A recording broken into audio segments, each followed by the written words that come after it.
कृष्ण गोविंद हरे मुरारी, हे नाथ नारायण वासुदेव। राधे कृष्णा कृष्ण कृष्णा राधा राधे कृष्णा राधे गोविंद गोपाला, राधे कृष्णा राधे कृष्णा राधे गोविंद गोपाला।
कृष्णचंद्र भगवान की जय। बोलिए भक्तवत्सल भगवान की जय।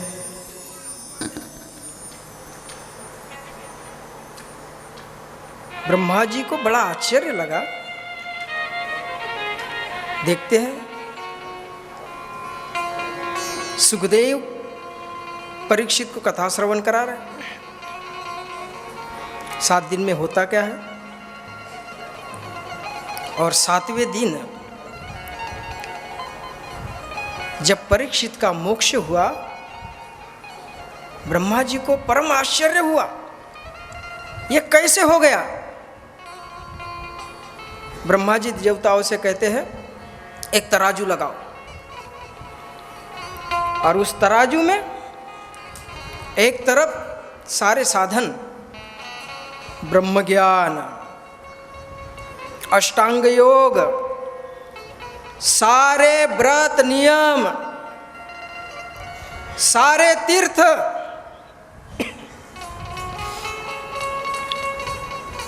और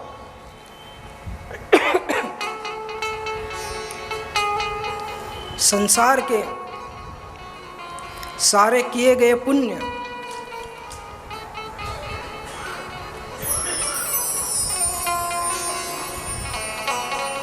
और एक तरफ श्रीमद् भागवत रखी गई। क्या हुआ, एक तरफ केवल एक साधन, क्या करना है, सुनना है। सुनने के बाद पहले श्रवण, फिर मनन, मंथन, निधि ध्यासन। सुन के भूलना नहीं है, उसका फल नहीं मिलता।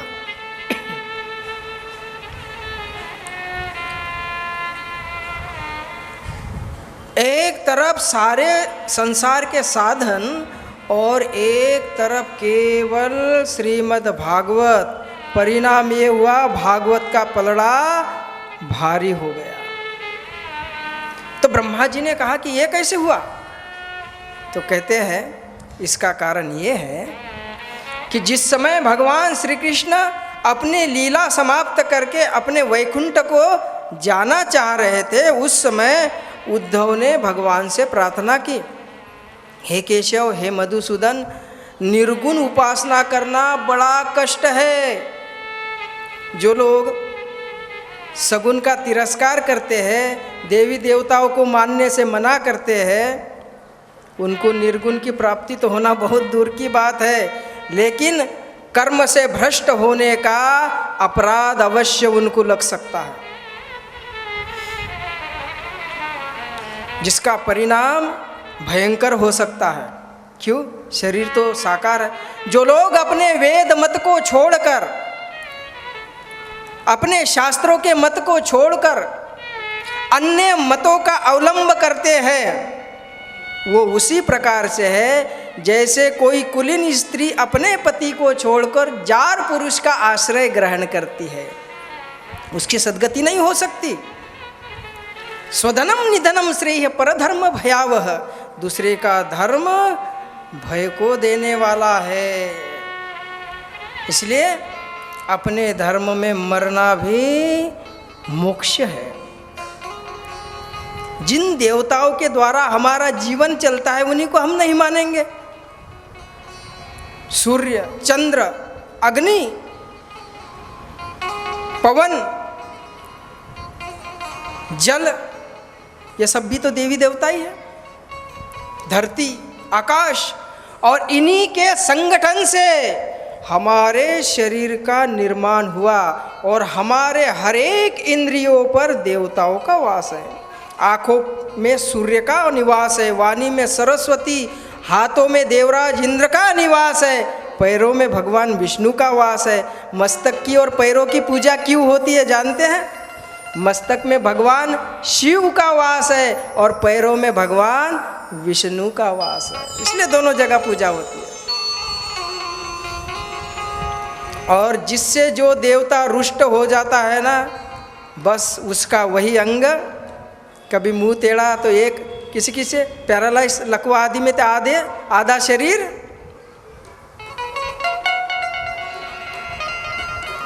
बिना देवताओं के पूजा के हम ऋणी हैं उनके, और हम वेदों में प्रार्थना करते हैं हम 100 वर्ष जिए, भद्रम करने भी शृणुयाम देवा। हे देव, हम अच्छा सुने, अच्छा देखे और सदा धर्म के कर्म करें और हमारी आयु 100 वर्ष की हो। किस लिए? संसार के भोग भोगने के लिए नहीं, आपका हित करने के लिए।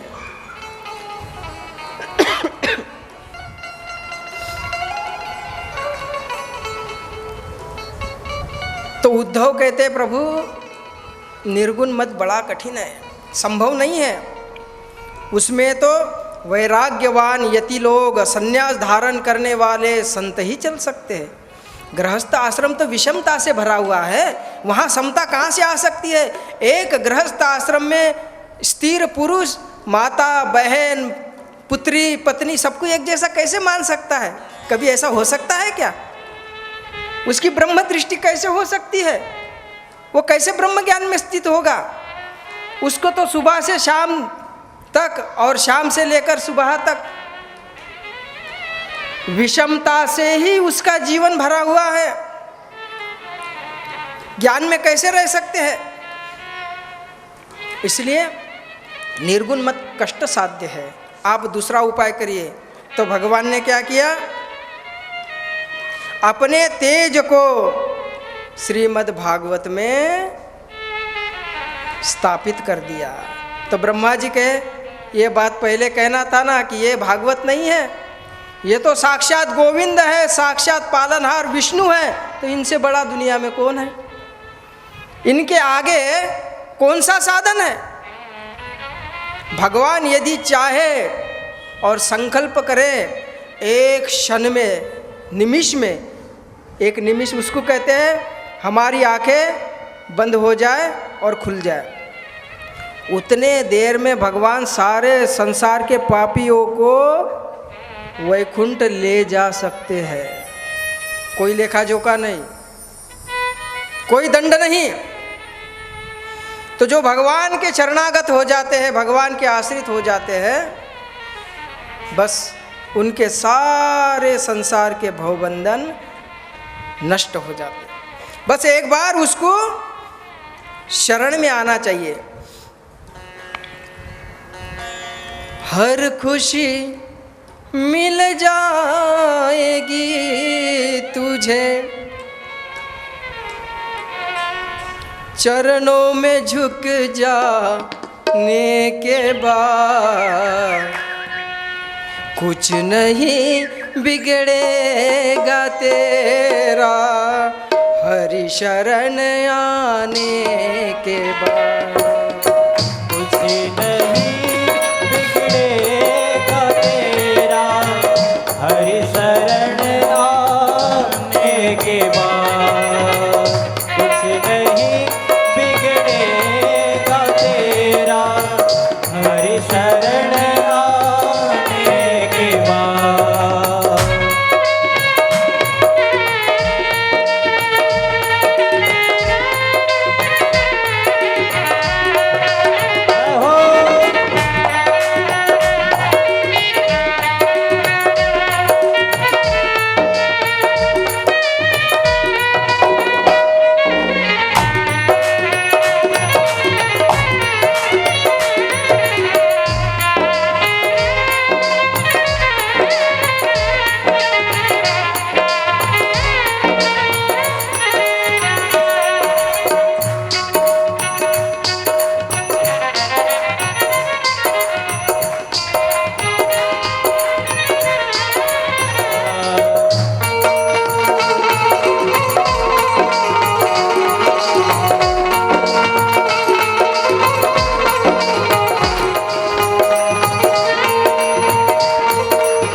देख कर काली घटा, देख कर काली घटा, हे भ्रमर मत हो उदास। देख कर काली घटा, हे भ्रमर मत हो उदास।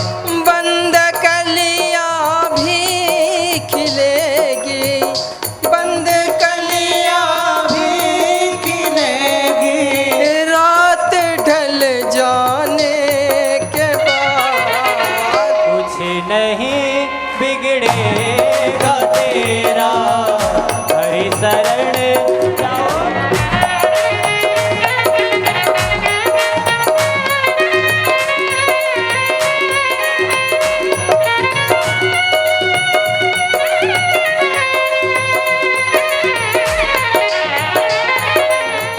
भेद मन में कुछ नहीं कर पाएगा, जब तक है भेद मन में कुछ नहीं कर पाएगा।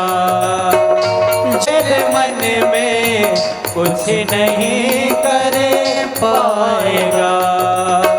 रंग लाए बात कुछ नहीं बिगड़े आने के बाद। हर खुशी मिल जाएगी तुझे, हर खुशी मिल जाएगी तुम्हें, चरणों में झुक जाने के बाद कुछ नहीं। हरि शरण जाने के बाद, हरि शरण जाने के बाद। नारद जी का ऐसा मानना है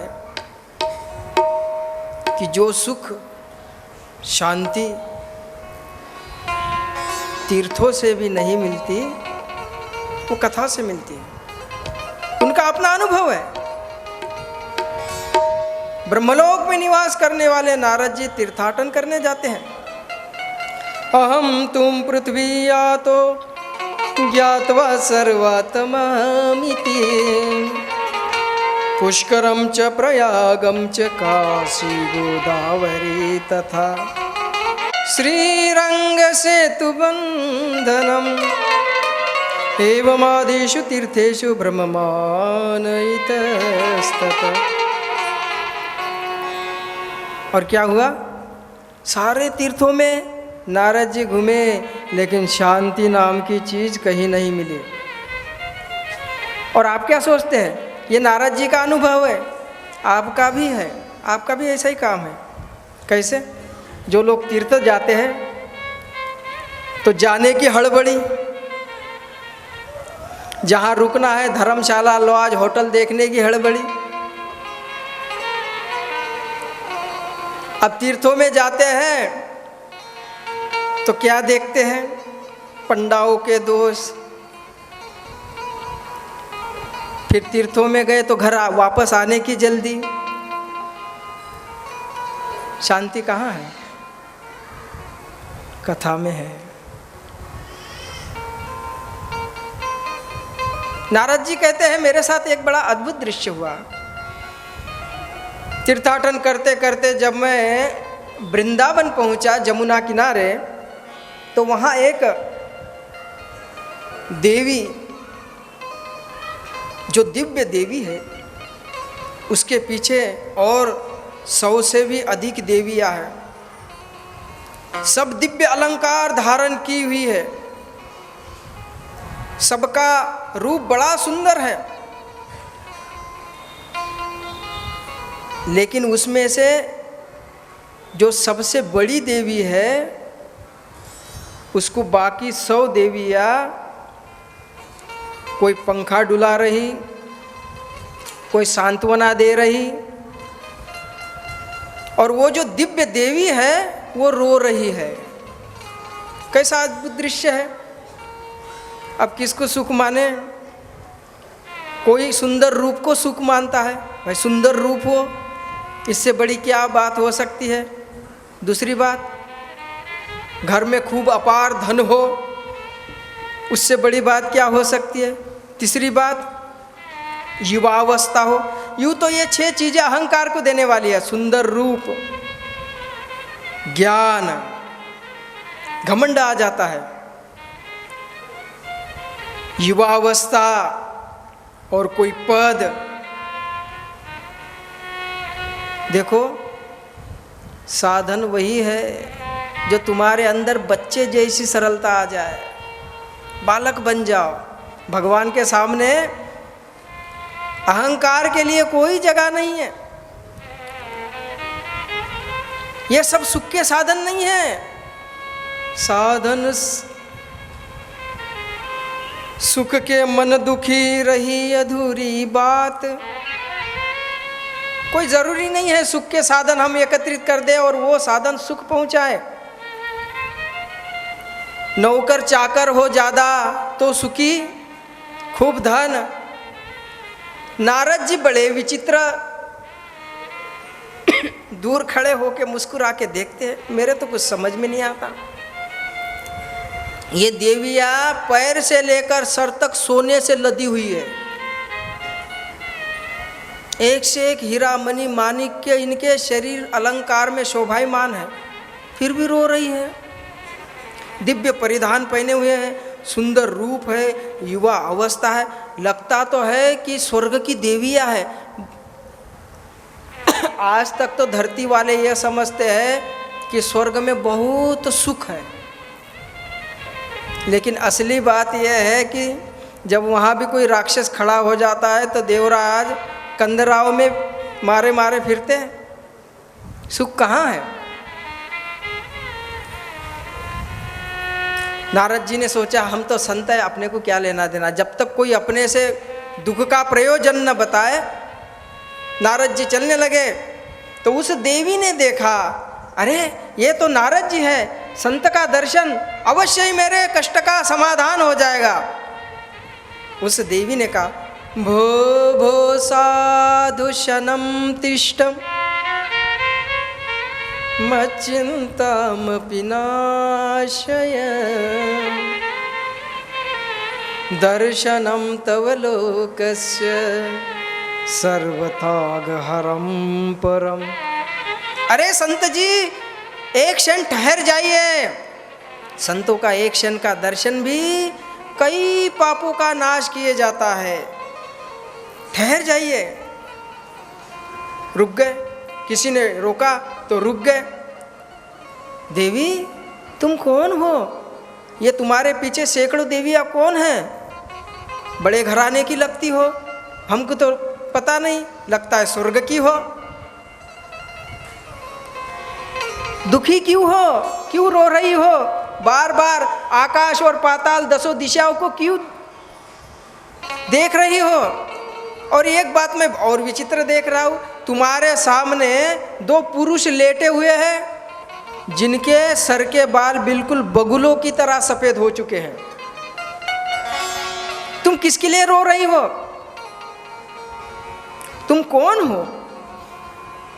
वो देवी कहती है, बड़ी विचित्र बात है नारद मुनि, तीनों लोकों में भ्रमण करने वाले ब्रह्मपुत्र नारद आज मुझे नहीं पहचान पा रहे हैं। मैं अपना परिचय देती हूँ। अहम भक्त रीति ख्याता इमो में तनयो मतो, ज्ञान वैराग्य नामानो काल योगे न जर्जर। हे देव मुनि, हे देव ऋषि, मैं भक्ति हूँ, भक्ति। अरे माता भक्ति, अरे तू तो लोगों को मुक्ति देने वाली है, फिर तू क्यों रो रही है? बोले मैं रो रही हूँ अपने बेटों के लिए, ये मेरे बेटे हैं।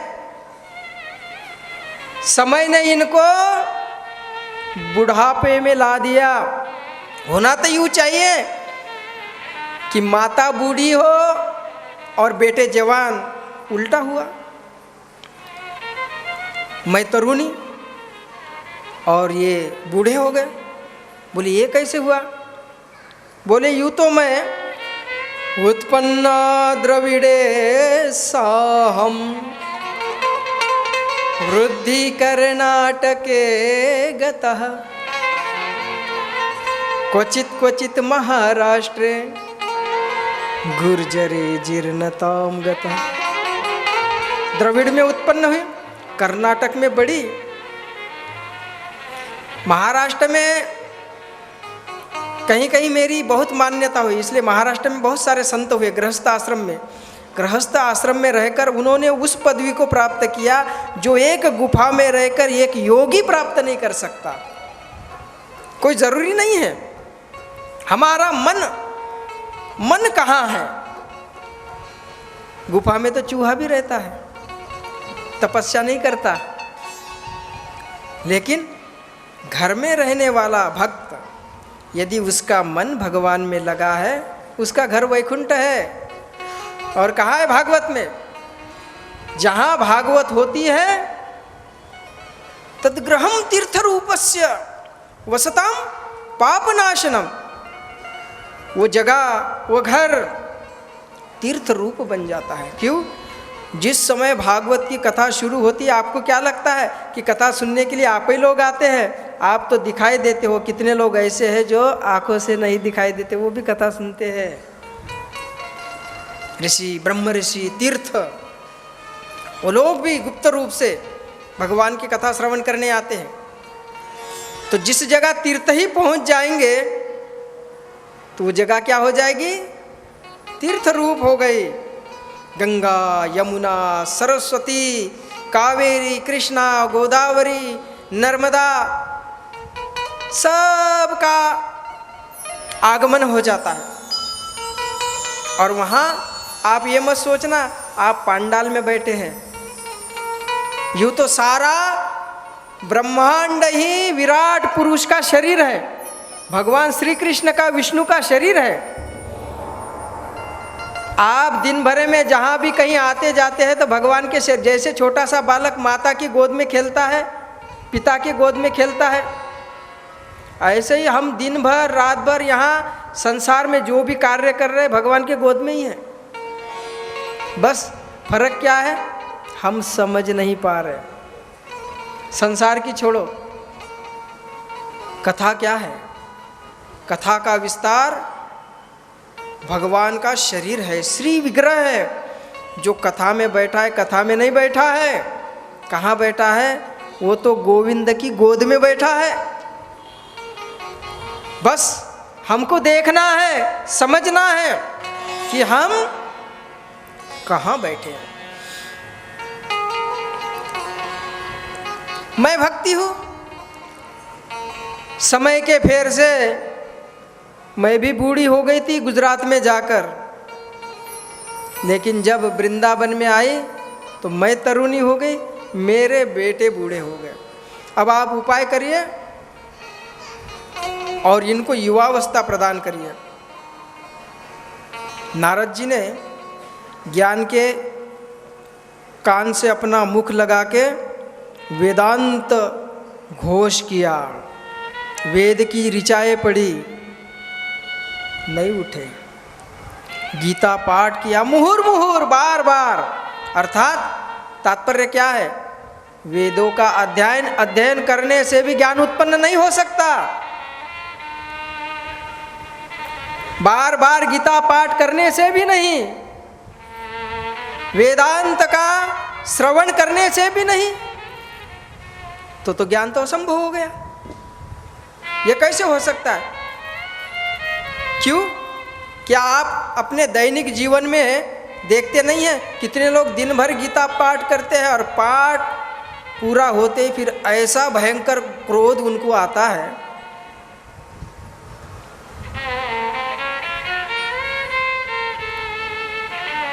ये क्या है? ज्ञान है। ज्ञान किसको कहते हैं? ज्ञानम अभेद दर्शनम ज्ञानम। कोई भेद नहीं है। ये तो एक व्यवस्था है। आप नीचे बैठे हो, हम ऊपर बैठे। आप नीचे बैठने से छोटे नहीं हो गए, हम ऊपर बैठने से बड़े नहीं हुए। एक व्यवस्था है। यहाँ सब बराबर है, ना कोई छोटा है ना कोई बड़ा। अरे हमारे अंदर ब्रह्म है तो तुम्हारे अंदर कोई भूत तोड़ी बैठा है, वही ब्रह्म ही है। सब में वही है, सब में वही समाया है। एक जगह ना उससे खाली, पत्ता पत्ता डाली डाली, रूप उसी का ध्यान उसी का,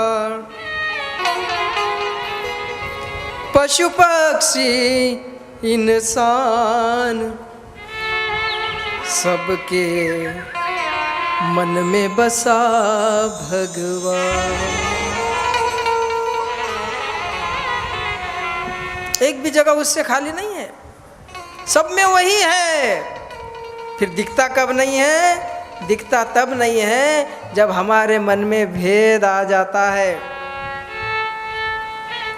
आनंद लीजिए संसार का, व्यवस्था है एक ये, लेकिन बस वहीं आ गए, जहाँ से चले थे वहीं आ गए। मैं कौन हूँ? बस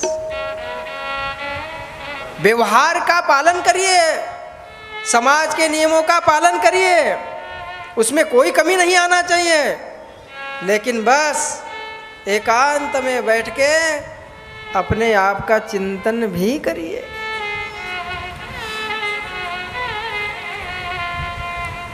तो ये ज्ञान तो दुर्लभ है। बार बार रामायण का पाठ घर में कर रहे हैं, कितनी कथाएं सुनी। कहते हैं एक जगह कथा हो रही थी तो एक बालक कथा सुन रहा था। बालक को कथा सुनते सुनते वैराग्य हो गया, वो संत बन गया। जंगल में जाके रहा, 12 साल बीत गए। उसको लगा कि जो कथा सुन के मुझे वैराग्य हुआ, मेरे गांव के लोग भी बड़े धर्मात्मा थे, मैं जाके दोबारा देखूं तो कि मैं अकेला ही साधु बन गया, मेरा पूरा गांव ही बन गया।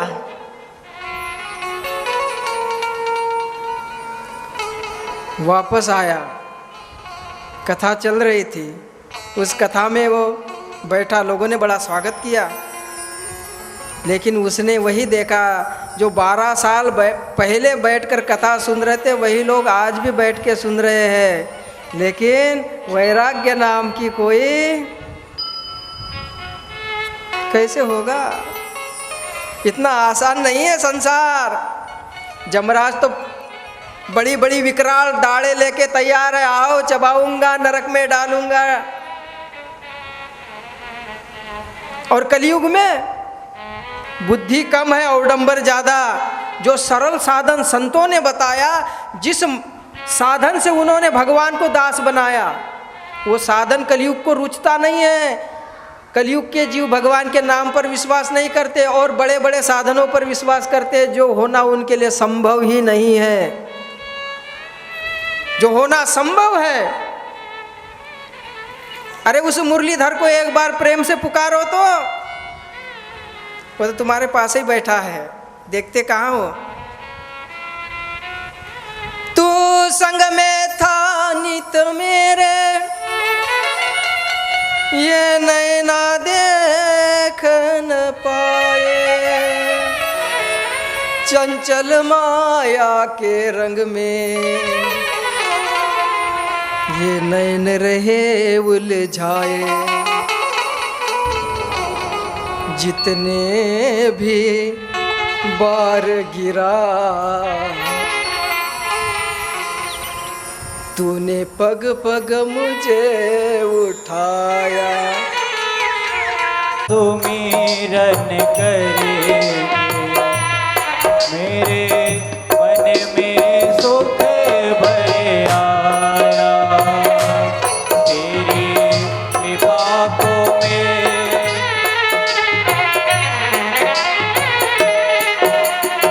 मेरी नैया तट छूना भी मुश्किल था, नदी नारे मिलन करेगे मेरे मन में।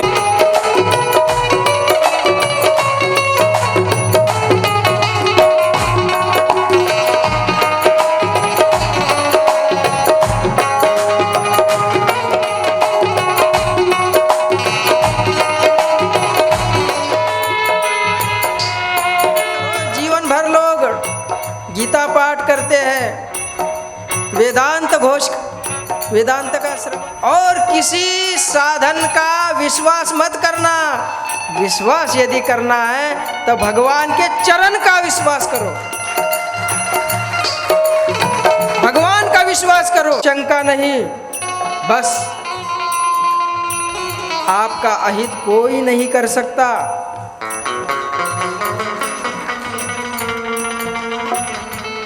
नारद जी परेशान हो गए, क्या करूं? आकाशवाणी हुई, नारद चिंता मत करो, इनका बुढ़ापा भी दूर होगा और प्रसन्नता भी लौट आएगी। इसके लिए तुम्हें एक साधन करना पड़ेगा, सत्कर्म करना पड़ेगा, और वो सत्कर्म तुम्हें महापुरुष बताएंगे। आकाशवाणी शांत हो गई। नारद जी ने आकाशवाणी सुनी, कौन सा साधन नहीं बताया, कौन महापुरुष नहीं बताया, कहाँ ढूंढूं मैं? नारद जी ने सोचा अब क्या करूं, तपस्या करता हूं, तब सबका समाधान है। जानते हो संसार में जब आप कोई कार्य करते हो और थक जाते हो, बार बार निराशा हाथ लगती है, तो क्या करो? छोड़ दो, एकांत में भगवान के पास बैठो और भगवान से प्रार्थना करो और कहो, अब सौंप दिया इस जीवन का सब भार तुम्हारे हाथों में, अब जीत तुम्हारे हाथों में। और यही तो कठिन है। सारी एड़ी चोटी की ताकत वो लगा सकता है, लेकिन भगवान पर भरोसा, भगवान के हाथ अपनी नैया नहीं सौंप सकता। सौंप के देखो, जब आप भगवान जीवों को कितने मौके देते हैं, लेकिन जीव भगवान को एक मौका नहीं देता। एक मौका तो दो भगवान को। सारे संसार में जीव कहता फिरता है मैं तुम्हारा हूँ, मैं तेरा हूँ, मैं तेरा हूँ, मैं तेरा हूँ, लेकिन भगवान से कभी नहीं कहता कि मैं तेरा हूँ।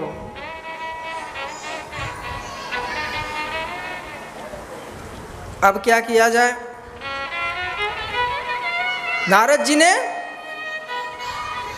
तप करने की सोची, सनकादिक आए। उन्होंने कहा नारद समाधान हो चुका है, आप व्यर्थ ही चिंतित हो रहे हैं।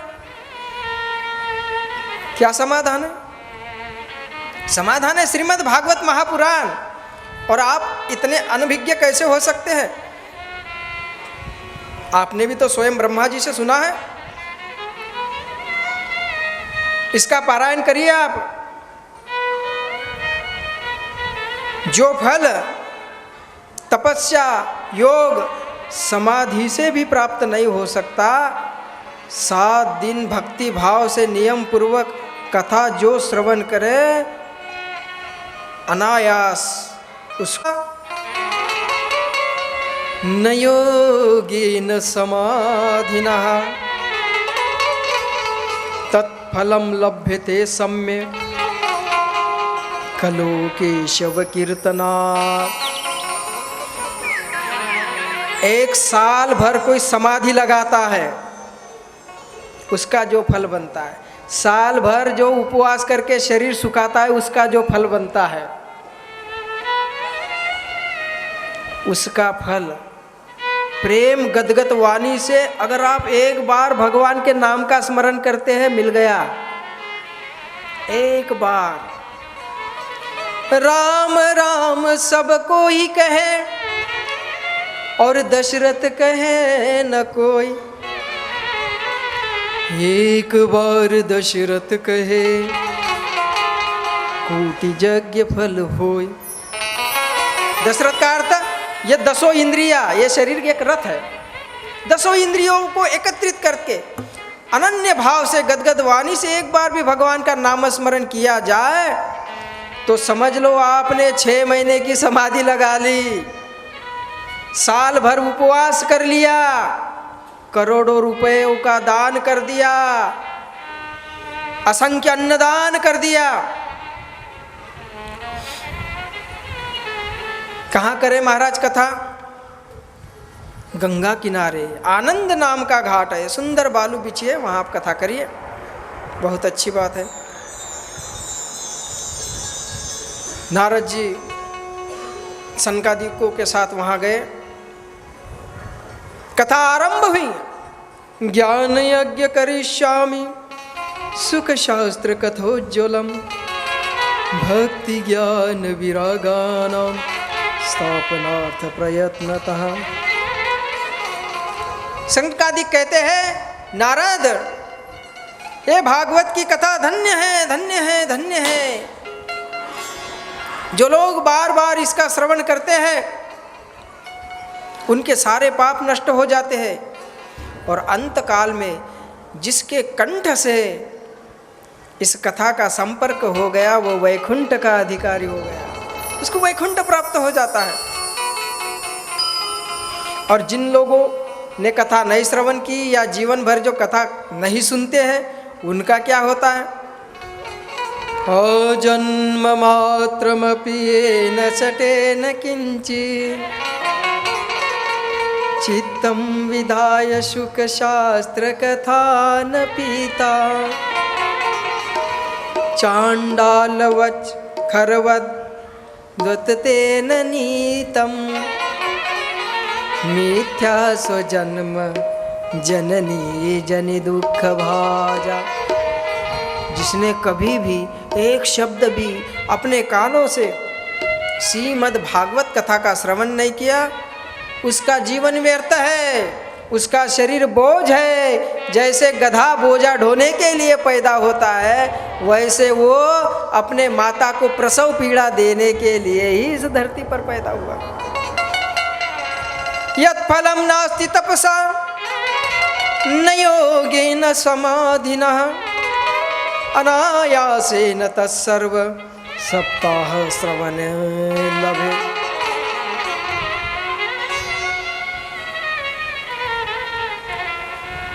कथा प्रारंभ हुई, कथा की महिमा गाई जा ही रही थी कि बीच में ही भक्ति रानी, ज्ञान और वैराग्य तीनों नृत्य करने लगे।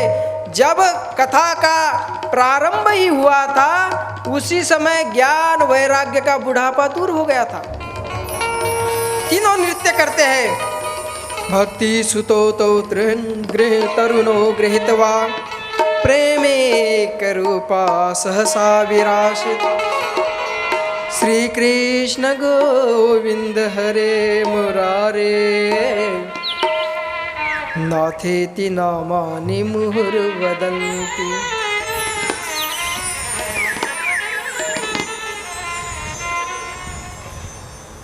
श्री कृष्ण गोविंद हरे मुरारे हे नाथ नारायण वासुदेव। हे नाथ नारायण वासुदेव। हे नाथ नारायण वासुदेव। श्री कृष्ण गोविंद हरे मुरारे हे नाथ मुरारे हे नाथ नारायण वासुदेवा।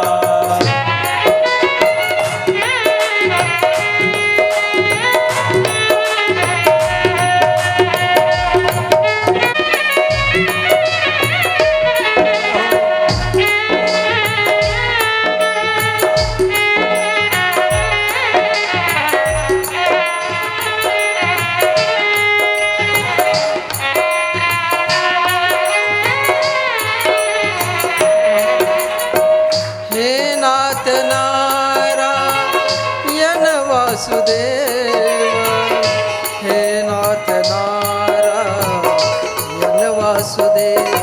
सभी लोग ताली सेवा करेंगे। नाथ नारायण वासुदेव हरि बोल। हे नाथ नारायण वासुदेव।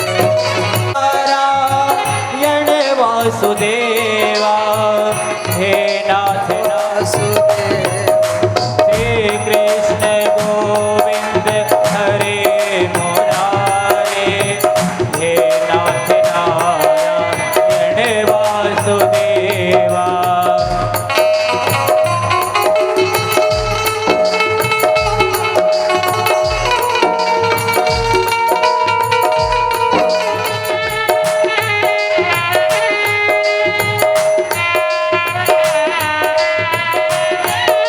नारायण वासुदेव हे नाथ नारायण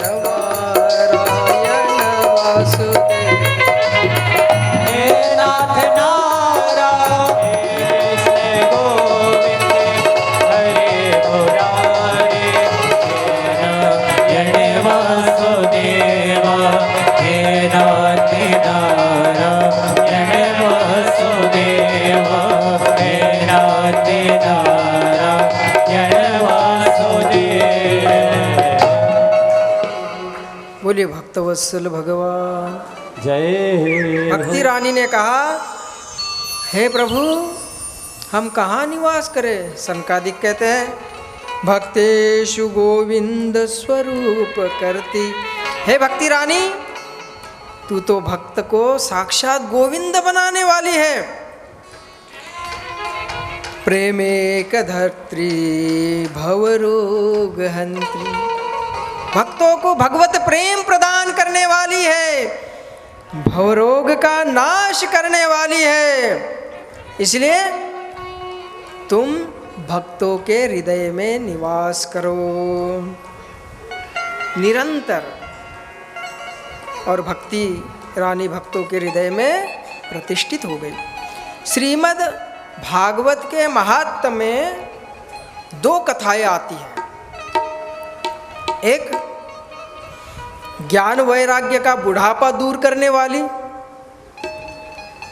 और दूसरी कथा आती है एक भूत का उद्धार करने वाली। सीधा सीधा यदि हम लोग आकलन लगाएंगे तो इस कथा में ये कथानक हुआ, लेकिन उसका यदि सार हम देखते हैं तो कितनी सी बात है।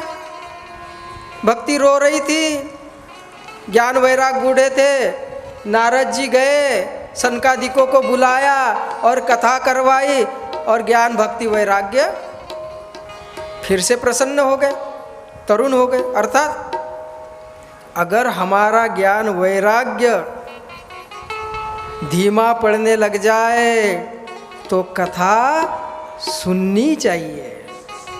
ये शिक्षा है इस प्रसंग की कि हमें क्या करना चाहिए जब हमारा ज्ञान और वैराग्य बूढ़ा होने लग जाए। बूढ़ा होने का मतलब क्या है जानते हैं? पता कैसे चलेगा कि आप तब मानोगे कि आपके सामने कोई दो बूढ़े बूढ़े आदमी आके लेट जाए और नाम बताए, भैया तुम कौन? बोले ज्ञान, और तुम? बोले वैराग्य। ऐसा होना संभव नहीं है। तो कैसे पता चले कि ज्ञान और वैराग्य बूढ़ा हो रहा है? उसका पता चलने का तात्पर्य यह है कि जब हमारा मन संसार में ज़्यादा लगने लग जाए, ज़्यादा हम व्यस्त हो जाए, तो समझ लेना ज्ञान और वैराग्य बूढ़े हो रहे हैं। बैटरी डिस्चार्ज हो रही है, अब चार्ज की ज़रूरत है, ज्ञान की ज़रूरत है।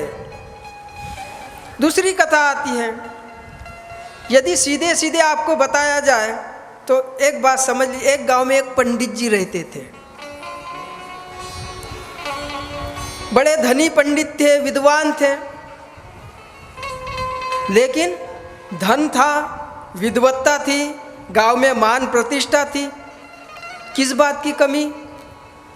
जहाँ निकलते पंडित जी राम राम, खुश रहो बेटा, चारों ओर बढ़ाई, जिधर से देखो उधर से दान आ रहा है, धन आ रहा है, जहाँ देखो वहाँ जजमान पकवान खिला रहा है। लेकिन पंडित जी का मुंह मीठा होने की जगह कड़वा होता है। क्यों? सारे सुख है, लेकिन पंडित जी को चिंता है कि इतना बड़ा धन, इतना ऐश्वर्य मेरे बाद कौन भोगेगा? क्यों? घर में संतान ही नहीं है। और कितने लोग कटु किसी के यहाँ, जजमान के यहाँ पूजा करने गए तो कोई विरोधी कहे बैठा, क्योंकि संसार में सब प्रकार के लोग हैं,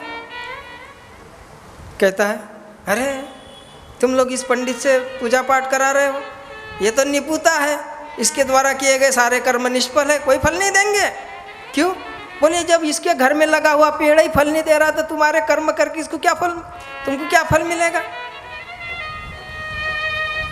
बात उनके कानों में पड़ गई, बड़ा दुख लगा। एक तरफ तो लोग मुझे मानते भी हैं और दूसरे तरफ मेरे कोई संतान नहीं है, इसलिए मेरा तिरस्कार करते हैं। मैं क्या करूं? मर जाऊं जंगल में जाके? तिरस्कारित जीवन से अच्छा है, कहते हैं, उस घर का क्या करना जहां कोई किलकारी ना गूंजे, उस धन का क्या करना जो उसके बाद उसका कोई वारिस ना हो। संसार में व्यक्ति जीता किसके लिए है? अपने लिए नहीं, परिवार के लिए। किसी से पूछो किस लिए कमाते हो, क्या कहता है? भाई छोटे छोटे बच्चे हैं, परिवार है हमारा। क्या पहले तो नहीं इतना दौड़ते थे, पहले अकेले थे, अब मेला हो गया, जब मेला है तो फिर अकेला नहीं रह सकता, जिंदगी भर दौड़ना है। संसार के लिए, परिवार के लिए, वो जीवन भर दूसरों के लिए जीता है।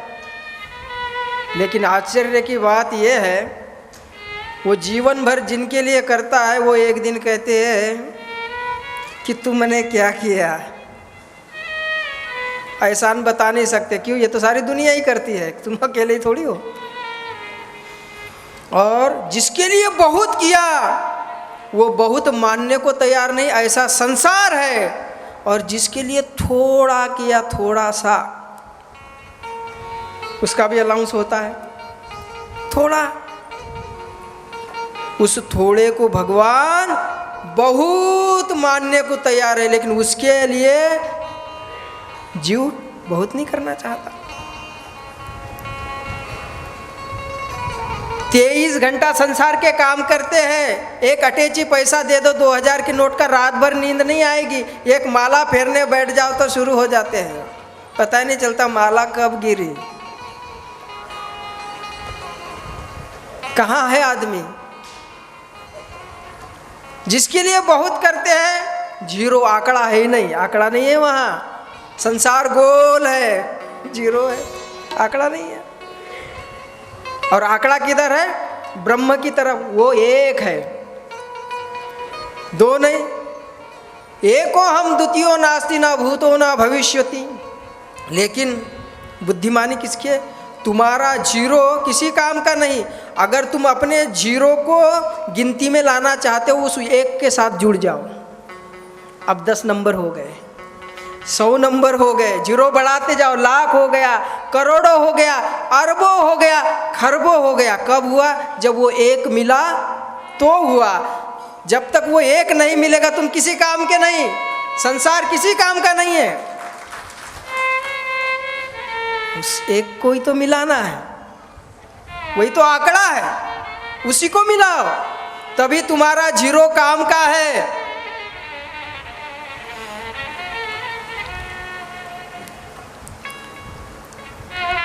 संतान बिना गृहस्थी बेकार, धन बिना गृहस्थी बेकार, इज्जत नहीं है तो भी गृहस्थी बेकार, कोई पद नहीं है तो भी बेकार। बहुत लालसाएं, तृष्णाएं, वासनाएं हैं। पंडित जी दुखी हो गए, जंगल चले गए। अब आप लोग कई बार कथाएं सुनते हैं, इसलिए आपको मालूम है वो पंडित जी का नाम था आत्मदेव। पत्नी थी जिसका नाम था धुंधली, थोड़ी ज़्यादा बोलती थी, काम धंधा तो बहुत करती थी लेकिन बोलने की थोड़ी आदत ज़्यादा थी। और भागवत में ये एक श्लोक बड़ा विचित्र आता है। कहते हैं आत्मदेव के कोई संतान नहीं है, मन दुखी रहता है। उसके बाद पत्नी धुंधली है, बोलती बहुत है, काम कम करती है, दूसरे की निंदा बहुत करते रहती है, और उसका स्वभाव है झगड़ालू। इतने तो पहले अवगुण गिना दिए, फिर उसके बाद श्लोक लिखते हैं क्या? एवं निवसतो प्रेमना दंपत्यो रममानयो। भैया इतने अवगुण गुना रहा है, फिर कहता है कि दोनों पति पत्नी प्रेम से रहते हैं। इसका मतलब क्या है? इसका मतलब यह है कि पति पत्नी का मन यदि प्रसन्न है तो हर परिस्थिति में तुम जी सकते हो। कोई जरूरी नहीं है, संतान नहीं है, धन का अभाव नहीं है, विपरीत परिस्थितियां होने पर भी गृहस्थ जीवन को बैलगाड़ी बताया। बैलगाड़ी के 2 पहिए, एक पुरुष और एक स्त्री। कभी इधर झुकेगी तो इधर किचकिच, कभी इधर तो इधर किचकिच, फिर भी गाड़ी चलना है। गाड़ी चलाओ, लेकिन एक बात का ध्यान रखो, क्या? तुम्हारी गाड़ी अपने भरोसे मत लेना, नहीं तो गाड़ी टूट जाएगी। गाड़ी को भगवान के भरोसे करो। तेरे भरोसे, अरे तेरे भरोसे किसके? जिसने दुनिया बनाई, जिसने गाड़ी बनाई, उसी के भरोसे करो। अरे तेरे भरोसे मेरी गाड़ी, तू जाने तेरा काम जाने। तेरे भरोसे मेरी गाड़ी, तू जाने तेरा काम जाने। तेरे भरोसे मेरी गाड़ी, तू जाने तेरा काम जाने। तू जाने तेरा काम जाने।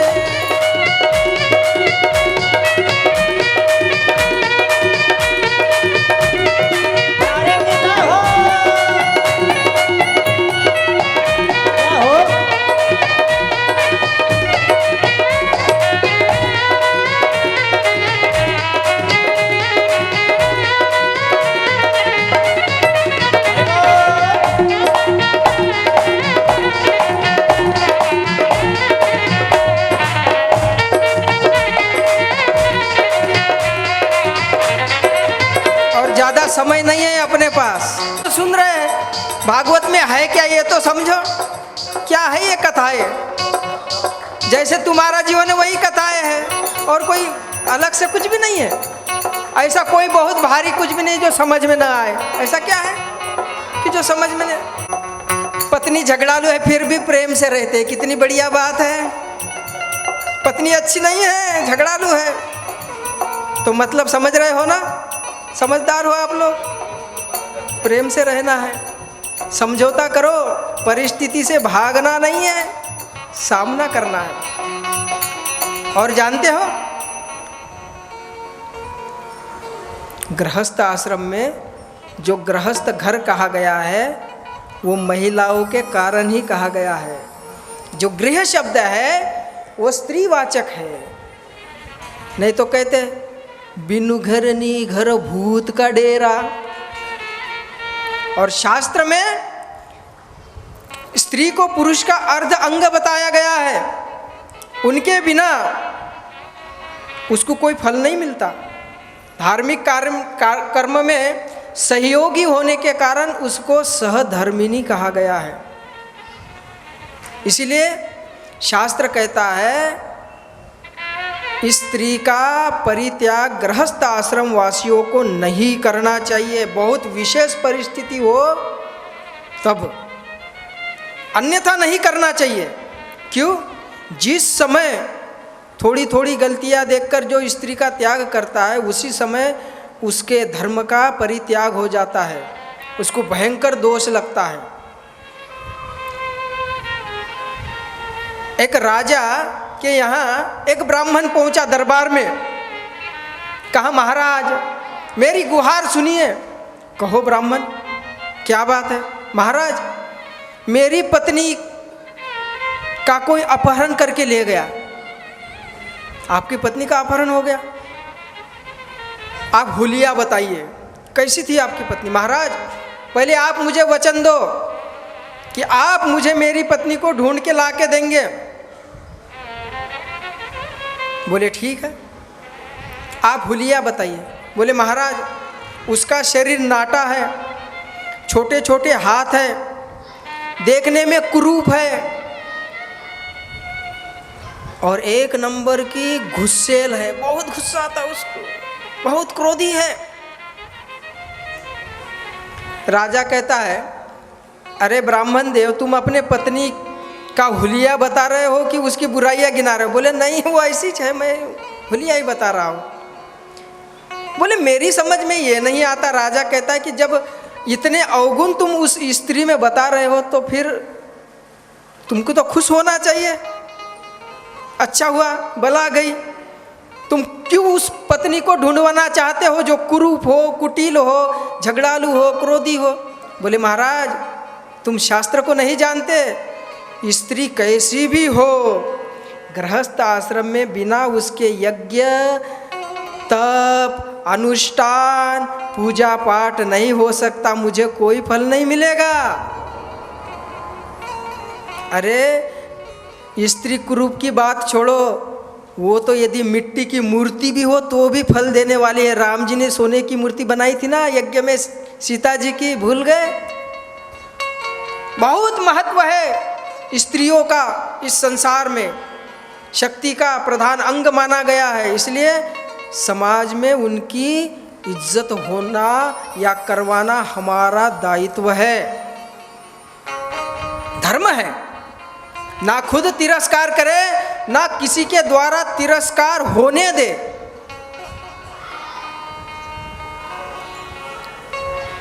कहते हैं जो स्त्रियों का सम्मान करते हैं उस पर माँ लक्ष्मी प्रसन्न हो जाती है।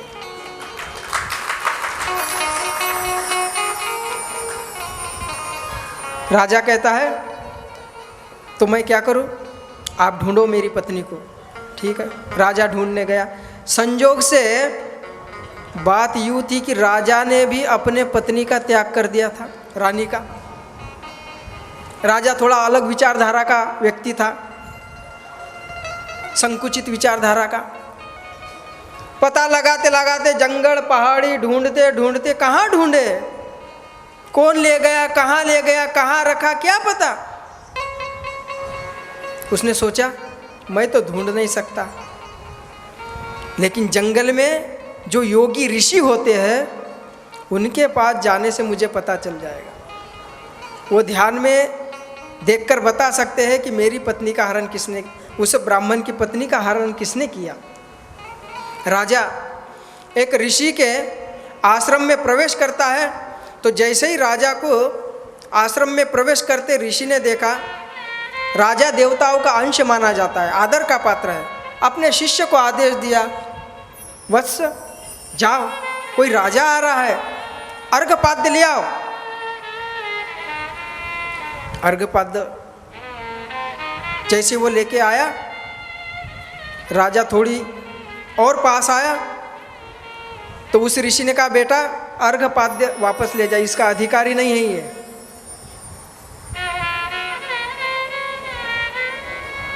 उस राजा को बड़ा विचित्र लगा। राजा आया तो कहा कि ठीक है, इसको आसन दे दो बैठने के लिए।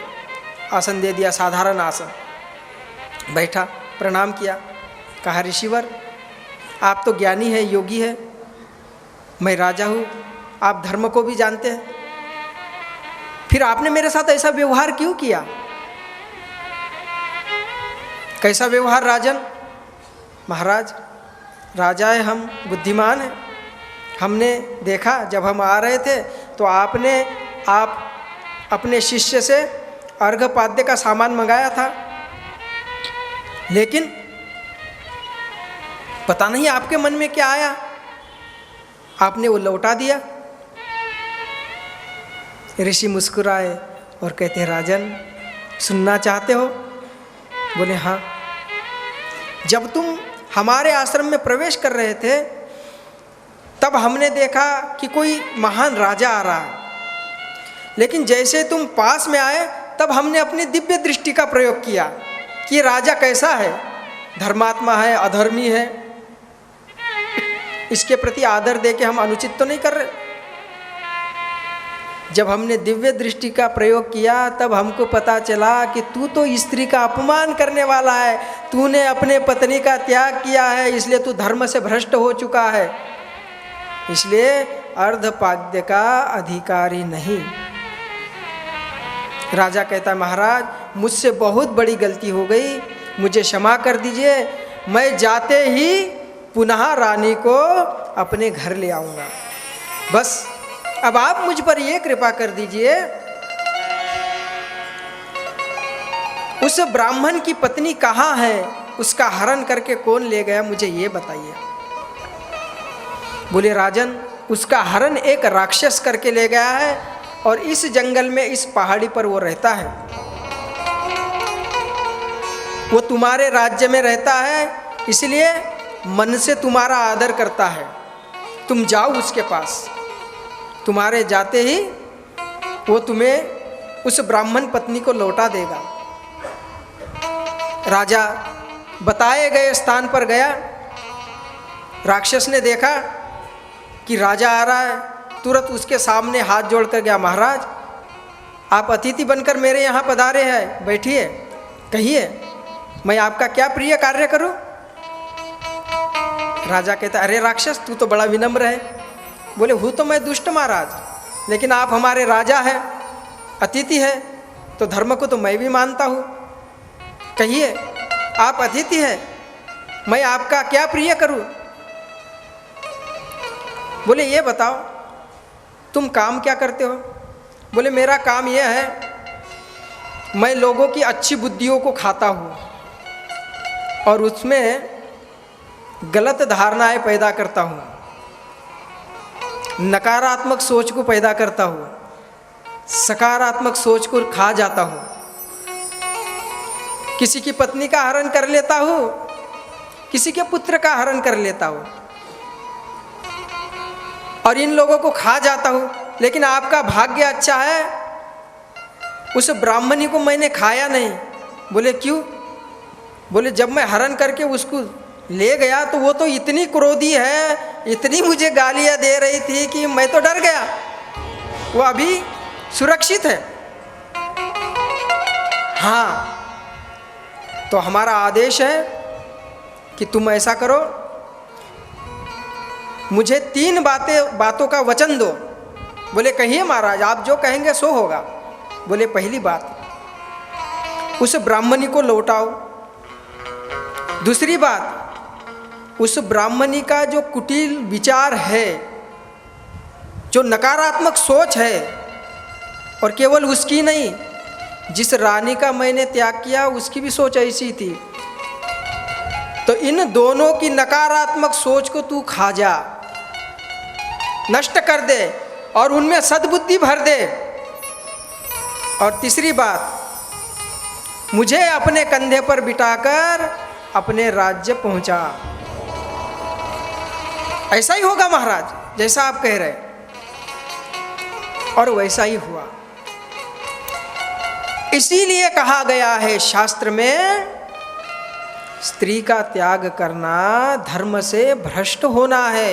एक स्त्री के कारण महाभारत हुई और एक स्त्री के कारण रावण का पूरा कुल नष्ट हो गया। इसलिए सदैव मातृशक्ति का, स्त्री शक्ति का आदर करना चाहिए। ब्राह्मण बड़े उदास हुए, अब क्या करूं, जाए तो कहाँ जाए। जंगल में गए। जंगल में एक महात्मा आए, महात्मा से प्रार्थना की, महाराज मैं बड़ा दुखी हूँ, मुझ पर कृपा करिए। ठीक है, एक फल दे दिया, लो। उस फल को धुंधुली को दिया। धुंधुली की बुद्धि विपरीत है, उसने फल खाया ही नहीं, गाय को खिला दिया। परिणाम में क्या हुआ, बेटा तो चाहिए। बहन ने आके कहा, बहन तू चिंता मत कर, गाय को फल खिला दे, मेरे एक बेटा होने वाला है, उस बेटे को तुझे लाके दूंगी, कुछ पैसा दे देना और इस राज को गुप्त रखना। वैसा ही हुआ। परिणाम में धुंधुकारी का जन्म हुआ और धुंधुकारी दुष्ट हुआ। गाय से भी एक बालक का जन्म हुआ जिसके कान गाय जैसे थे, इसलिए उसका नाम रखा गया गोकर्ण। कर्ण माने कान। गोकर्णो पंडितो ज्ञानी धुंधुकारी महाखला। अच्छा, ये कथा सब जानते हैं, हम आपको ये बताना चाह रहे हैं कि हमको ये सारी भागवत की कथाओं में से हमको ये समझना है कि हमारे जीवन में दुख क्यों आता है, किस गलती के कारण आता है। उसके पीछे गलती दूसरे की होती है या हमारी खुद की। परिस्थिति जिम्मेदार है, परिवार जिम्मेदार है, प्रशासन जिम्मेदार है, या फिर खुद हम ही उस परिस्थिति के जिम्मेदार हैं। दुख क्यों आता है, कारण क्या है, हमें निरीक्षण करते रहना चाहिए। संतान की कामना करना कोई गलत बात नहीं है, किसी साधु संत से आशीर्वाद लेना कोई गलत बात नहीं है। फिर भी आत्मदेव के जीवन में कष्ट आया, बेटे ने लात मारी, दुखी हुआ। धुंधुली के जीवन में कष्ट आया, माता को भी पीटा उस बालक ने, मदिरा का पान करने लगा, गलत संगति में पड़ने लगा। आत्मदेव पर कष्ट आया, धुंधुली पर कष्ट आया। धुंधुली को यहां तक कि कुएं में गिरकर जान देना पड़ा बेटे के तिरस्कार के कारण। और बाप को क्या करना पड़ा, कौड़ी कौड़ी माया जो जोड़ी थी, कौड़ी कौड़ी माया जोड़ी, झूठ कपट और छल की, सिर पर बांधी पाप गठरिया, अरे हो कैसे हल्की। खबर ना खबर ना खबर ना, या जग में पलकी। राम सुमिर ले सुमिरन कर ले, अरे को जाने कल की खबर ना, या जग में पल की। हम अच्छे के लिए करते फिर भी बुरा हो जाता है। परिणाम में हमको अन्वेषण करना चाहिए, हम कहाँ चूक कहाँ हुई, गलती हमारी कहाँ हुई। हर प्रसंग का, हर घटना का, जो भी हमारे जीवन में घटता है, बाप को क्या करना पड़ा। बुढ़ापे के लिए लोग धन कमाते हैं। जब हमारा बुढ़ापा आएगा तो घर बैठे बैठे खाएंगे। धन तो बहुत है, बुढ़ापा भी आया, सुख सुविधा भी आई, लेकिन घर से बेटे ने ही भगा दिया। अब क्या करें। बेटा ही रहने नहीं देना चाहता घर में। जंगल में जाना पड़ा। कारण क्या है, गलती कहाँ हुई। आत्मदेव इतने बड़े प्रकांड विद्वान थे, भागवत में उनके लिए आया है द्वितीय भास्कर, दूसरे सूर्य के समान तेजस्वी। इतने बड़े विद्वान, इतने बड़े भयंकर धुरंधर विद्वान से गलती क्या हुई जानते हैं। आशीर्वाद मांगना गलत बात नहीं है। संत जी के पास जब आशीर्वाद मांग रहे थे तो संत जी ने कहा, हे ब्राह्मण, तुम्हारे एक जन्म में तो क्या 7 जन्म में भी संतान का सुख लिखा नहीं है। अगर तुम पुत्र की कामना करोगे तो सुख नहीं दुख पाओगे। लेकिन संत के वाणी पर विश्वास नहीं किया, हट किया। और संत के वाणी पर विश्वास नहीं किया, लेकिन पत्नी के वाणी पर विश्वास किया। पत्नी को कहा फल खा लिया, उसने कहा खा लिया तो मान लिया। उसकी जांच पड़ताल नहीं की आत्मदेव ने कि हमको तो कोई गर्भ के चिन्ह ही नहीं दिखाई देते। उसने जांच पड़ताल नहीं की। संत के वाणी पर विश्वास नहीं किया, पत्नी के वाणी पे विश्वास किया। ये सबसे बड़ी उसकी गलती, जिसके कारण धुंधुकारी जीवन में आया। सावधान होता तो नहीं हो पाता, सावधानी हटी इसलिए दुर्घटना घट गई। अच्छा, अब धुंधुली से कौन सी गलती हुई। धुंधुली से यह गलती हुई, उसने अपने पति के साथ छल किया, पति से झूठ बोला। स्त्रियों को, पत्नी के लिए यह धर्म है कि अपने पति से कभी झूठ ना बोले, कोई राज छुपाए नहीं। उसने छुपाया, और न केवल राज छुपाया, अपनी षड्यंत्रकारी जो बहन थी उसका भी साथ दिया। एक षड्यंत्र के तहत षड्यंत्र रचा उसने। एक षड्यंत्र अपराध में आता है। पति को पता नहीं, वो बेचारा सीधा साधा बहन से मिलके उसका बेटा खरीदा। खरीदा हुआ बेटा कब तक सुख देगा। छल किया, छल का फल मिला, उसी के द्वारा कुएं में गिरना पड़ा। परिणाम में पछताना सबको पड़ता है। अब जो धुंधुकारी था उसने भी माँ बाप का तिरस्कार किया। छूट यहाँ किसी को नहीं है, पति हो, पत्नी हो, बेटा हो। पहले पति की बारी, घर छोड़ के जंगल जाना पड़ा, माँ को कुएं में गिरना पड़ा। इन्होंने अपनी अपनी गलती का दंड भोगा।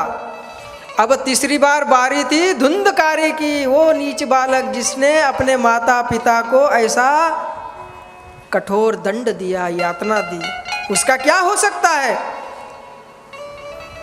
कहते हैं जो बेटा अपने माता पिता का पालन पोषण नहीं करता, उनके वृद्ध होने पर उनकी सेवा नहीं करता, उनका देह अवसान होने पर गया प्रयाग में पिंडदान नहीं करता, वो पुत्र कहलाने योग्य नहीं है। और क्या होता है, ऐसा बेटा मरने के बाद अपने खुद के शरीर का मांस खाता है, जो माता पिता को वृत्ति नहीं देता। माता पिता गुरु धर्म इनको जो वृत्ति नहीं देते, इनका पालन पोषण जो लोग नहीं करते, उनको अपने खुद के शरीर का मांस खाना पड़ता है, शास्त्र कहता है।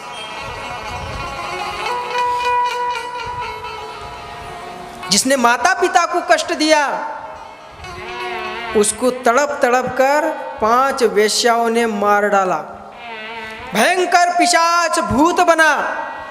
अब भूत भटकता है, हा दैव हा दैव। अब देखो, आपकी बात एक समझ में आना चाहिए, धुंधकारी कितना बड़ा दुष्ट था, जीवन भर पाप किया, लेकिन जब गोकर्ण ने इसको कथा सुनाई भूत को, अब वो भूत चतुर्भुज रूप में प्रकट हो गया। अब वही भूत ब्रह्म ज्ञान दे रहा है। वही भूत गोकर्ण से कह रहा है, अरे भाई ये शरीर तो हाड़ मांस का है, इसके लिए अधर्म नहीं करना चाहिए। उसने खुद किया, खुद करके भूत बना।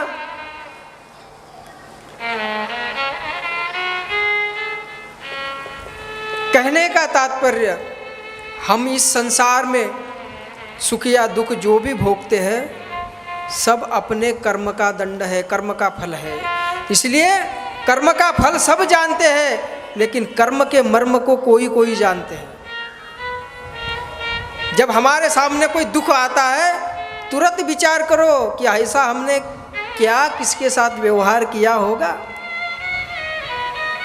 या फिर व्यवहार करने से पहले ही समझ जाओ तो दुख का नाम ही सामने नहीं आएगा।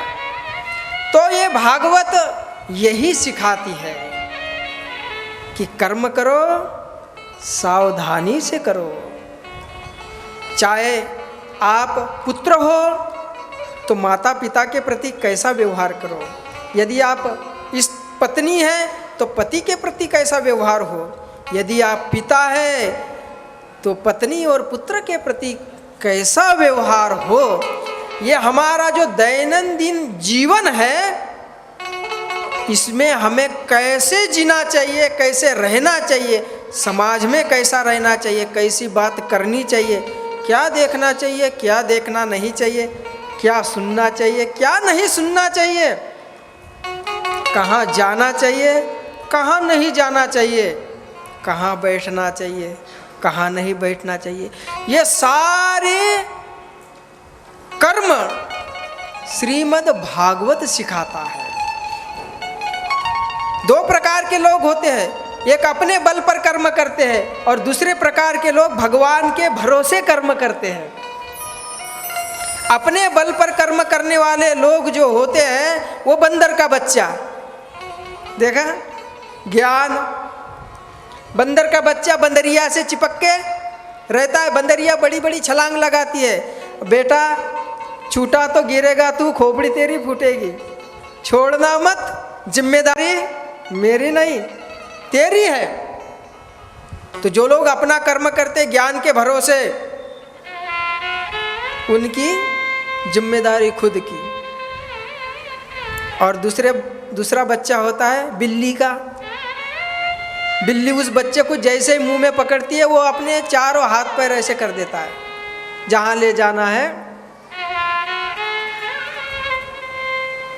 जहां नाथ रख लोगे वही मैं रहूंगा, जहां ले चलोगे वही मैं चलूंगा। जहां ले जाओ, भगवान के भरोसे जो लोग कर्म करते हैं जीवन में और अपने कर्म को प्रभु के अर्पण करते हैं, उनको किसी कर्म से डरने की ज़रूरत नहीं है। भगवान उसको संभाल लेंगे, उसके कर्म अक्षय हो जाते हैं। बस यही शरणागति का भाव हमें श्रीमद् भागवत सिखाती है। यही सीखना है हमें और सीखकर अपने जीवन में लागू करना है। आज के कथा प्रसंग को यही विराम दिया जाता है। आज का प्रसंग जीना सिखा रहा है, लेकिन कल का प्रसंग मरना सिखाएगा कि मरना कैसे चाहिए। आज जीना कैसे चाहिए। और कल परीक्षित सुखदेव जी से पूछेंगे कि मरना कैसे चाहिए। संसार में कलाएं हजारों है, लेकिन कहते हैं दो कलाएं बड़ी महत्वपूर्ण है। कौन सी? एक कैसे जीना चाहिए और एक कैसे मरना चाहिए। एक राजा था, उस राजा के एक सुंदर कन्या उत्पन्न हुई। राजा ने मंत्री से कहा, मंत्री प्रवर, हमारी कन्या विश्व सुंदरी है, इसके लिए हमें पूरे 100 गुणों वाला वर चाहिए, एक भी कम नहीं होना चाहिए। जाओ ढूंढो। मंत्री ढूंढता गया, किसी में 10, किसी में 50, किसी में 60, किसी में 90। राजा को बताया, 90, 95 वाला बोले नहीं। बोले महाराज, एक वीर मिला है जिसके अंदर 98 गुण है, 2 गुण नहीं है। क्या ये आपके कन्या के लिए उत्तम वर होगा? राजा कहता है 98 को छोड़ो, उस 2 गुणों की बात बताओ जो उसके अंदर नहीं है। बोले महाराज, 2 में से एक, पहली बात तो वो जानता नहीं है, वो कुछ नहीं जानता। और दूसरा? बोले दूसरा कोई बताए तो दूसरे की मानता नहीं है। 58 गुणों का वीर है ये। कैसे जिए कैसे मरे, आज का प्रसंग जीने का और कल का प्रसंग है इस संसार को विदा होने का। एक ना एक दिन विदा अवश्य होना है। इसी के साथ आज के वाणी को विराम देते हैं। कल कथा 12 बजे से प्रारंभ होगी, 3 बजे तक। सद्गुरुदेव भगवान अयोध्यानाथ की जय। शालिग्राम भगवान की श्री रामेश्वर भगवान की आदि शक्ति माँ जगदम्बा की मोर मुकुट बंसी वारे की राधा रानी की वृंदावन कृष्ण बलदाऊ जी की श्री व्यास जी महाराज की श्री सुखदेव जी महाराज की श्री परीक्षित जी महाराज की श्रीमद् भागवत महापुराण की सभी संत समाज सकल श्रोता वृंद की गौ माता की नर्मदा मैया की ओम नमः पारमादेव। पापियों को पाप से है तारती, श्री भागवत भगवान के है आरती, पापियों को पाप से है तारते। हरि बोल। भागवत भगवान के जय हो। हरि बोल।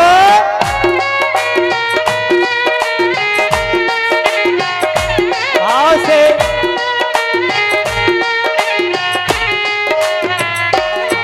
ये अमर ग्रंथ, ये मुक्ति पंथ, ये पंचम वेद निराला, नव ज्योति जगाने वाला। ये अमर ग्रंथ, ये मुक्ति पंथ, ये पंचम वेद निराला, नव ज्योति जगाने वाला। हरि नाम यही हरि धाम यही हरि नाम यही हरि धाम यही, हरि नाम यही हरि धाम यही, हरि नाम यही हरि धाम यही। प्रभु के महिमा की आरती, पापियों को पारती। श्री भागवत भगवान के है आरती, पापियों को पाप से है तारते।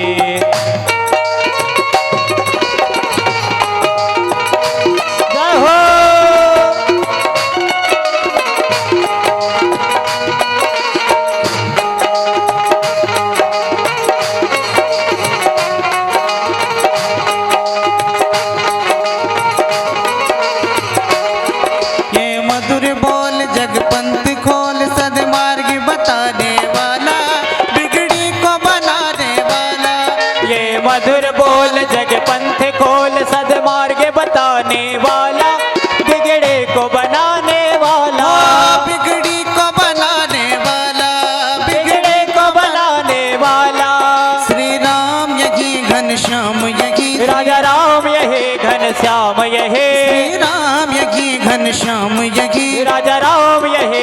श्याम यही जग के मंगल की आरती, पापियों को पाप से है तारती। श्री भागवत भगवान की है आरती, पापियों को पाप से तारती। हरि बोल। प्यारे की जय हो। हरि बोल।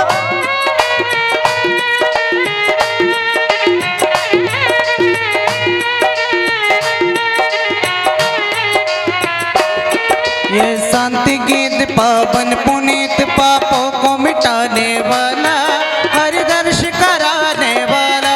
ये शांति गीत पावन पुनीत पापों को मिटाने वाला, हर दर्श कराने वाला, हर दर्श कराने वाला, हर दर्श कराने वाला। ये सुख करनी है दुख हरणी, ये सुख करने यह दुख हरणे, ये सुख करनी है दुख हरणी। ये सुख करने यह दुख हरणे। श्री मधुसूदन की आरती, पापियों को पाप से है तारती। श्री भागवत भगवान की है आरती, पापियों को पाप से तारती। ओ पापियों को पाप से तारती, पापियों को पाप से तारती, पापियों को पाप से है तारती, पापियों को पाप से है तारती। श्री भागवत भगवान की है आरती, पापियों को पाप से तारती। हरे रामा राम रामा हरे हरे। ओ हरे रामा राम राम हरे हरे। हरे कृष्णा कृष्ण कृष्ण हरे हरे। हरे कृष्णा कृष्णा हरे हरे। हरे राम कृष्णा हरे हरे। हरे कृष्णा हरे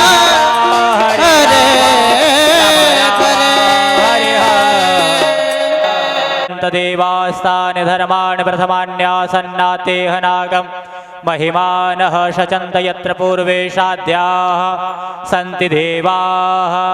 ॐ राजाधिराजाय प्रसय्यसाहिने नमो वयं वै श्रवणाय कुर्महे समे कामान् कामकामाय मह्यं कामेश्वरो वै श्रवणो दधातु कुबेराय वै श्रवणाय महाराजाय नमः। ॐ राज्यं महाराज्यमाधिपत्यमयं शमन्तपर्यायै स्यात् सर्वभौमः सर्वायुर्शान्तार्धात् परार्धात् पृथिव्यै समुद्रपर्यन्ताया एकराडिते तदप्ये ससलोको विगतो मरुतः परिवेष्टारो मरुतस्यावसङ्गृहे आविश्यस्य कामप्रेर्विषवेद्देवा सवासदिति।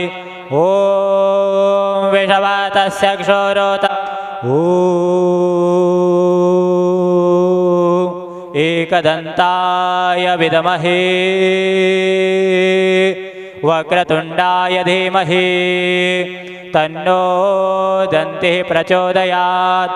ॐ कात्यायनी च विद्महे कन्याकुमारी च धीमहि तन्नो देवी प्रचोदयात्। ॐ वासुदेवाय विद्महे नन्दनन्दनाय धीमहि तन्नो कृष्णः प्रचोदयात्। ॐ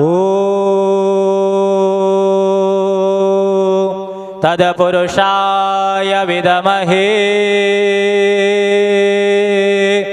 महादेवाय धीमहि तन्नो रुद्रः प्रचोदयात्। ॐ घोषांगाय सपरिवाराय सायुधाय सशक्तिकाय सहवाननाय भगवते श्रीपुराण पुरुषोत्तमाय नमः। चरणारविन्देषु महामन्त्रपुष्पाञ्जलिं समर्पयामि। भागवत महापुराण की, गजानंद भगवान की, अम्बे माते की, उमापति महादेव की, सद्गुरुदेव भगवान की, रामचंद्र भगवान जय। मन मोहन तुझे रिझाऊं, मोहन तुम्हें रिझाऊं, तोगे नित नए लाड लड़ाऊं, बस के तोगे नैनन में, छुपा के तोगे नैनन में, हाँ बस के तोगे नैनन में।